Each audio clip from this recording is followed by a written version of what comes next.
Zahanati hii ilianza kujengwa tarehe 2 mwezi wa 9 mwaka 2014 ikiwa ni kwa nguvu kazi za wananchi wa mtaa wa Lugelele walioanzisha kujenga toka msingi hadi usawa wa linta kwa thamani ya shilingi milioni 9,939,500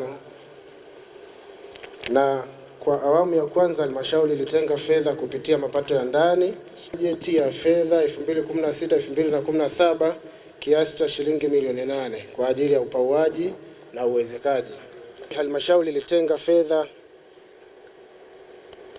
shilingi milioni 50 kwa ajili ya ukamilishaji wa zahanati ya mtaa wa Lugelele. Kwa awamu ya kwanza fedha hizi ziliingia kwenye akaunti ya mtaa, na kwa awamu ya pili fedha kiasi cha shilingi milioni 50 kiliingizwa akaunti ya kamati ya maendeleo ya kata ya Lugelele. 3. Mradi unatekelezwa na mkurugenzi mtendaji Mbarali. Tulipofikia ni shilingi milioni 67,939,500. Kiasi cha fedha kilicholipwa hadi sasa ni shilingi milioni 44,480,000 kutoka kwenye zile fedha za milioni 50 ambazo halmashauri tuingizia awamu ya pili. Hadi sasa mradi umefikia hatua ya umaliziaji sawa na 98%. Manufaa ya mradi: kusogeza huduma karibu na wananchi. 2. Kupunguza gharama za usafiri kwa wananchi kwenda umbali mrefu kufuata huduma. 3. Kupunguza msongamano wa wagonjwa katika zahanati ya Igawa na hospitali ya wilaya. Changamoto katika zahanati yetu: uhaba wa maji, tunaomba simtenki. 2. Kuna nyumba ya watumishi hatuna.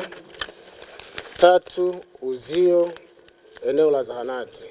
Kama halmashauri tutaendelea kuisimamia miradi ya kimaendeleo ikamilike kama ambavyo nimekusha kusema hapo awali, na sio tu ikamilike kwa wakati. Hakuna sababu ya miradi kuchelewa, hakuna sababu ya kuwatesa wananchi wenzetu kwa miradi kuchelewa, hakuna sababu ya kuendelea kuwa na miradi viporo. Kwa umekuwa ni msimamo wangu kama mkurugenzi, ni msimamo wa halmashauri, na wakuu wa idara na vitengo wanauelewa. Hivyo tuna utaratibu sasa wa kuhakikisha tunabanana kama watendaji na wataalamu wa halmashauri ili miradi iende ikakamilike. Tumezipokea changamoto ambazo zimewasilishwa kupitia taarifa ya mtendaji wa kata.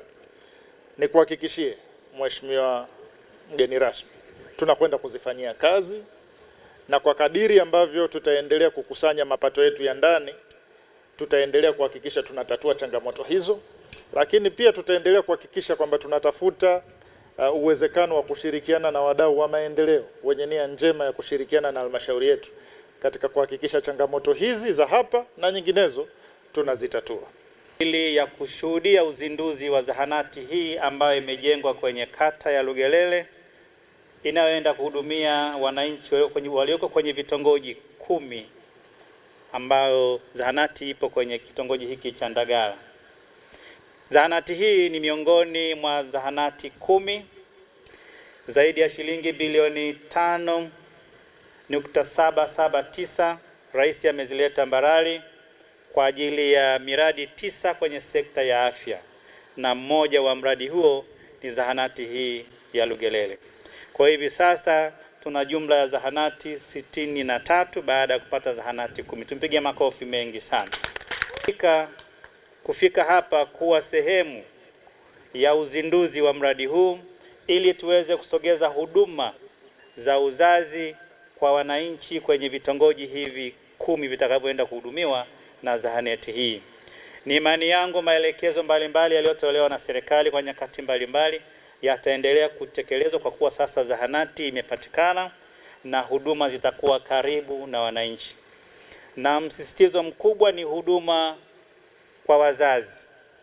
Wazazi watakapokuja kwa ajili ya kupata huduma wapate huduma kwa wakati bila visingizio vya aina yoyote. Sisi wa mtaa Lugelele, wananchi wangu pamoja na serikali ya mtaa Lugelele, tunayo furaha kubwa kusogezewa huduma hii kuwa jirani na wananchi, kwa sababu tulikuwa tunapata shida kwenda mbali, lakini sasa huduma imesogea, na vile tunashukuru wauguzi wetu nao wako jirani hapa.